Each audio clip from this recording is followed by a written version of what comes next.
नमस्कार, capital TV का खास शो राहुल का अग्निपथ देख रहे हैं आप। मैं हूं आपके साथ पूजा।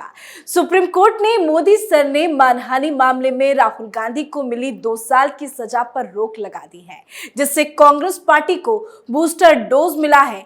सुप्रीम कोर्ट से सजा पर रोक तब तक जारी रहेगी जब तक सूरत की कोर्ट से इस मामले में फैसला नहीं आ जाता। राहुल गांधी ने कन्विक्शन के खिलाफ सूरत की कोर्ट में अपील भी दायर कर रखी है, जो अभी फिलहाल पेंडिंग है। ऐसे में राहुल गांधी को सुप्रीम कोर्ट से राहत तो मिली है, लेकिन उनकी कानूनी मुश्किलें अभी पूरी तरह से खत्म नहीं हुई हैं। मतलब मोदी सर ने मानहानि का केस खत्म नहीं हुआ है, सिर्फ और सिर्फ सजा पर रोक लगाई गई है। इतना ही नहीं, मोदी सर ने मामले में ही अलग अलग कई राज्यों में मुकदमों का सामना राहुल गांधी को करना पड़ रहा है। तो राहुल गांधी कैसे अभी भी कानूनी लड़ाई के बीच में फंसे हैं, आज इसकी पूरी जानकारी आपको देंगे। चर्चा के लिए मेरे साथ स्टूडियो में मौजूद हैं कैपिटल टीवी के एग्जीक्यूटिव एडिटर राजीव जी। राजीव जी, बहुत बहुत स्वागत है आपका। सुप्रीम कोर्ट ने सजा पे तो रोक लगा दी, लेकिन अब आगे राहुल गांधी की कानूनी लड़ाई कैसे रहने वाली है? देखिए, राहुल गांधी फंस चुके हैं और सुप्रीम कोर्ट में जितनी भी सेटिंग कर ले, लेकिन अब ये कानूनी पचड़े से बाहर निकलने वाले नहीं हैं। पहली बात तो यही है कि स्टे के बाद भी अभी राहुल गांधी के लिए संसद में एंट्री मुश्किल दिखाई पड़ रहा है। जैसे ही सुप्रीम कोर्ट का फैसला आया, कन्विक्शन पे स्टे लगा दिया गया, वैसे ही अधीर रंजन चौधरी कहां पहुंचे? ओम बिरला के पास, स्पीकर के पास पहुंचे कि अब तो फैसला आ गया सुप्रीम कोर्ट का, अब कल ही से आप बता दीजिए कि राहुल गांधी डिस्क्वालीफाई नहीं रहे, कल हम संसद में उनका स्वागत करेंगे। इनका प्लानिंग इनकी यही थी कि जैसे ही फैसला आए उसके बाद 1 घंटे के अंदर डिस्क्वालिफिकेशन खत्म हो जाए, क्वालिफाई हो जाए, वो संसद की सारी सुविधाएं उनको मिल जाए। लेकिन ओम बिरला ने क्या कहा कि अभी समय है, इंतजार कीजिए, इतनी जल्दीबाजी की जरूरत नहीं है, पहले कोर्ट का फैसला आने दीजिए, उसके बाद हम लोकसभा सेक्रेटेरिएट के पास भेजेंगे। सेक्रेटेरिएट इस पर पूरे फैसला लेगा, कब? जबकि पूरे वर्डिक्ट को पढ़ ले और आगे के कानूनी लड़ाई को समझ ले। यानी कि अब ये तो तय है कि मॉनसून सत्र में राहुल गांधी की संसद में एंट्री नहीं होने दी जाएगी। आप सुप्रीम कोर्ट में सेटिंग कर सकते हो, लेकिन ये जो हिंदुस्तान है, डेमोक्रेटिक स्टेट है, भले ही राहुल गांधी नहीं मानते हैं कि यहाँ डेमोक्रेसी खतरे में है, लेकिन यहाँ पर डेमोक्रेसी में संसद सर्वोच्च होता है और संसद यानी कि जनता के चुने हुए प्रतिनिधि, वहां पर लोकसभा में भारतीय जनता पार्टी सबसे बड़ी पार्टी है। और इसलिए अब जो आगे होने वाला है, जैसे मोहम्मद फैजल के मामले में हुआ था, सुप्रीम कोर्ट से आदेश आया, उसके बाद लोकसभा सेक्रेटेरिएट ने को उसकी कॉपी भेजी गई, उसको समय लगा फैसला लेने में। कुछ लेना और देना दोनों में अंतर होता है। डिस्क्वालिफिकेशन एक प्रक्रिया है जिसमें ऑटोमेटिकली वो लागू कर दिया गया। ऐसा तो है नहीं कि अगर डिस्क्वालीफाई हुए तो दूसरे दिन उनको घर से निकाल दिया गया, उसके लिए 1 महीने का समय दिया गया। तो लेने की प्रक्रिया होती है, फिर देने की भी प्रक्रिया होती है। उस प्रक्रिया में राहुल गांधी फंसे हुए हैं। अब जब यहां से फैसला आ जाएगा, उसके बाद 1 सप्ताह का समय कम से कम लगेगा।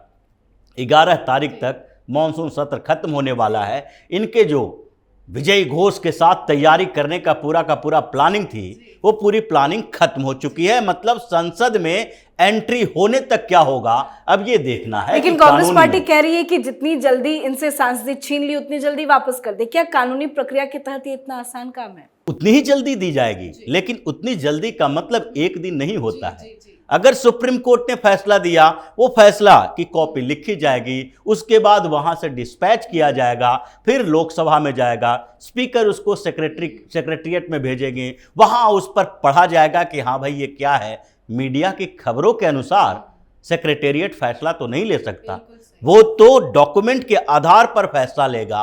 और ये प्रक्रिया अभी जितने दिन चलेगी उतने दिन में मॉनसून सत्र खत्म, क्योंकि फ्राइडे तक ही मॉनसून सत्र है, अगले 11 तारीख तक वो खत्म हो जाएगी। उसके बाद जब शीतकालीन सत्र आए तो उससे पहले की क्या कानूनी प्रक्रिया है उसको जानना जरूरी है, क्योंकि अभी राहुल गांधी को कन्विक्शन पे स्टे मिला है।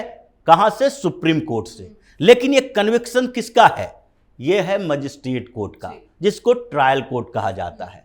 मजिस्ट्रेट कोर्ट से इन्हें 2 साल की सजा मिली। अब उस 2 साल की सजा की चुनौती कहां दी जाएगी? सेशन कोर्ट में, जो गुजरात के सेशन कोर्ट की बात की जा रही है। सेशन कोर्ट में उसको चुनौती दी गई है सजा के लिए। लेकिन 2 तरह के ये कानूनी लड़ाई राहुल गांधी लड़ रहे थे। पहली लड़ाई तो यही थी कि कन्विक्शन पे स्टे अगर कहीं से भी मिल जाता है, सेशन कोर्ट से, हाई कोर्ट से या फिर सुप्रीम कोर्ट से, तो हमारी सांसदी बची रहेगी, सुविधाओं का उपयोग होता रहेगा। और उसके बाद बेल तो पहले मिल चुकी थी, सजा तो नहीं होनी थी जब तक इस फैसले की सुनवाई नहीं हो जाती है कि जो सजा मिली है वो अंतिम दौर तक नहीं पहुंच जाए, तब तक बेल पर ये बाहर रहेंगे। लेकिन सजा पर रोक न लगे तो इनकी सांसदी वापस नहीं आ सकती है, यहीं पर मामला फंसा था। इसलिए सुनवाई जो सेशन कोर्ट में होनी है सजा के ऊपर, कि सजा बरकरार रहेगी या फिर सजा को खारिज कर दिया जाएगा या फिर सजा में कम या ज्यादा किया जा सकता है। ये 2 मसले हैं। अगर सेशन कोर्ट का फैसला इस मॉनसून सत्र और शीतकालीन सत्र के बीच आता है कि सेशन कोर्ट का कहना है कि अभी जो सुनवाई होगी 2 बार 3 बार 4 बार हियरिंग के बाद, और सेशन कोर्ट ने कहा कि सजा कम नहीं की जा सकती है, सजा में कोई बदलाव नहीं होगा क्योंकि ट्रायल कोर्ट ने सही फैसला दिया, जैसा कि कन्विक्शन पर रोक के लिए सेशन कोर्ट ने कहा, हाई कोर्ट ने कहा। तो सेशन कोर्ट का फैसला आने के साथ ही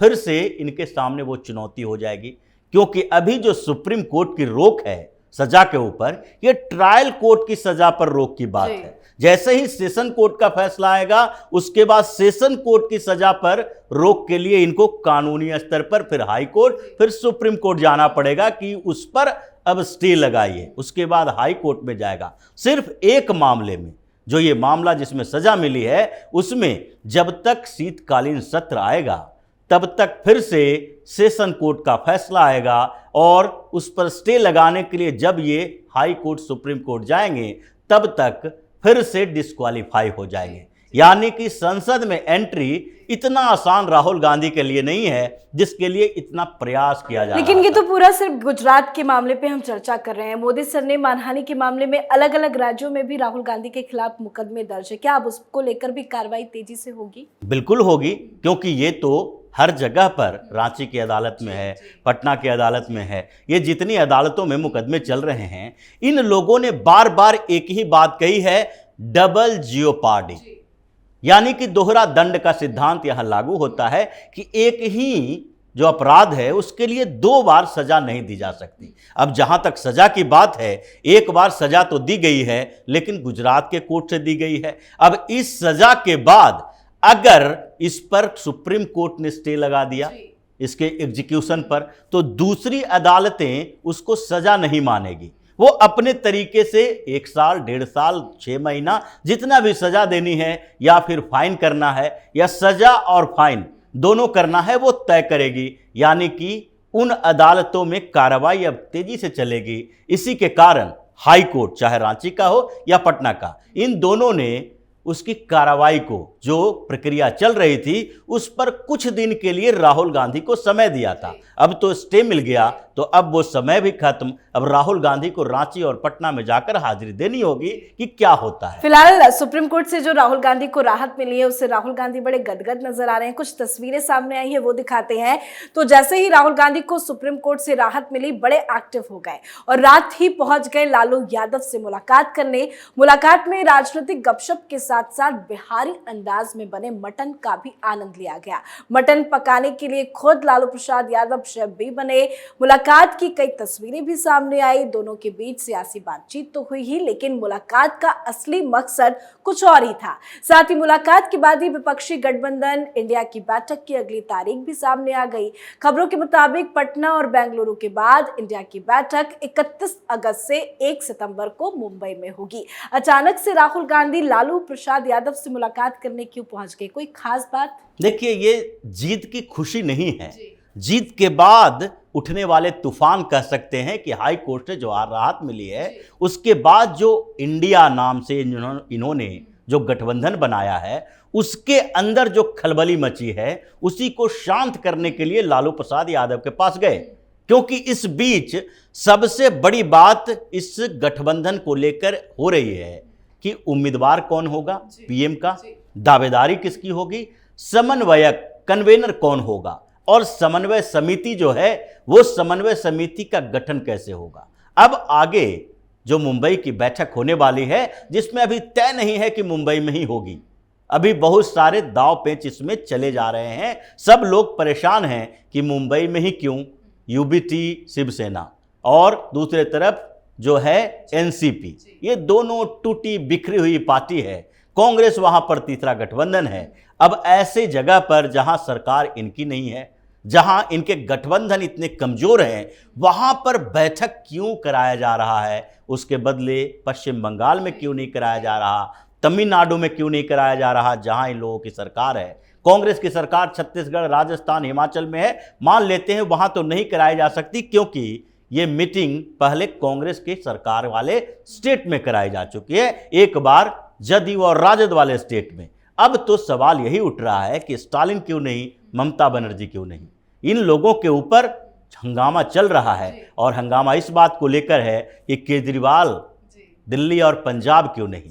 तो ये समन्वय कन्वेनर की बात है कि इसके संयोजक कौन हो सकते हैं। अब सेटिंग कांग्रेस की है, क्योंकि सबसे ज्यादा राहुल गांधी से पर्सनली नाराजगी है वो है लालू यादव की।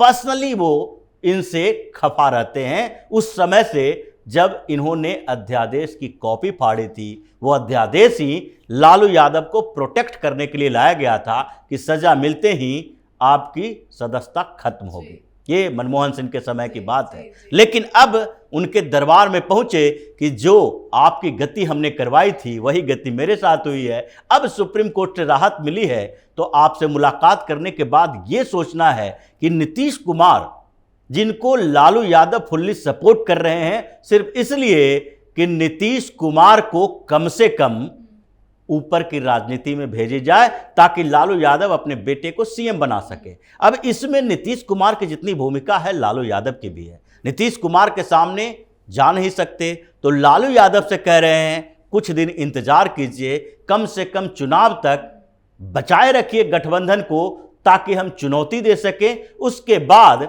नीतीश कुमार और आप दोनों के बीच चुनाव हो जाएगा कि मुख्यमंत्री कौन होगा, प्रधानमंत्री या फिर केंद्र में राजनीति में कौन होगा।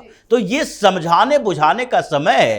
राहुल गांधी कानूनी पचड़े के साथ राजनीति के पचड़े में भी फंस गए हैं कि जैसे ही इनके लिए अब बैटिंग शुरू हुई, वैसे ही कई पार्टियां, चाहे ममता बनर्जी हो या फिर नीतीश कुमार हो, लालू यादव हो, एमके स्टालिन हो, ये सारे के सारे सोचने लगे कि हमारा पत्ता साफ है। अब लालू यादव और नीतीश कुमार नहीं बल्कि राहुल गांधी आगे होंगे, तो इन लोगों को अब समझाने की जरूरत राहुल गांधी की पड़ी है। बहुत बहुत धन्यवाद सर समझाने के लिए।